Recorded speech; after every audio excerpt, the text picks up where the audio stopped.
একদম কম মশলায় heavy tasty একটা মাছের ঝোল বানাতে পারলেই জিভ দিয়ে টপাস করে পড়ে যাবে লোল। প্রথমেই 3টে টমেটো, 4টে কাঁচা লঙ্কা, 4টে শুকনো লঙ্কা, অল্প একটু নুন আর জল দিয়ে সেদ্ধ করতে বসিয়ে দিন। এবারে নুন, হলুদ আর সামান্য একটু সরষের তেল দিয়ে দেশি ট্যাংরাগুলোকে ভালো করে মাখিয়ে রেখে দিন। এতক্ষণে দেখুন টমেটোটা সেদ্ধ হয়ে গেছে। এবারে লাল বাবা মার্কা ড্রেসটা খুলে দিয়ে ঠান্ডা করে মিক্সিতে বেটে ফেলুন। এবারে কড়াইতে একটু বেশি পরিমাণে তেল দিয়ে বড় বড় করে কেটে রাখা বেগুনগুলোকে সামান্য একটু নুন দিয়ে পুরোপুরি ভেজে তুলে নিন। এবার আর দেরি না করে দেশি ট্যাংরাগুলোকেও ওই তেলের মধ্যে ফেলে দিন।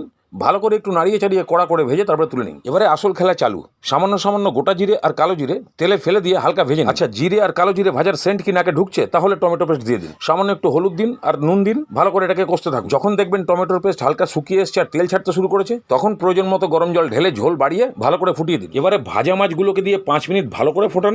তারপরে ভাজা বেগুন আর ধনেপাতা দিয়ে ঢাকনা দিয়ে 2 মিনিট ফোটান। তাহলেই পেয়ে যাবেন এরকম একটা ডিশ যেটা খুব টেস্টি এবং সহজ পাচ্ছ। এবারে ভাত পাতে দাদাকে দিয়ে দেখুন, আপনাকে বলতেই হবে, মনে হয় আজকে তুমি একটু বেশি ভাত খাচ্ছ।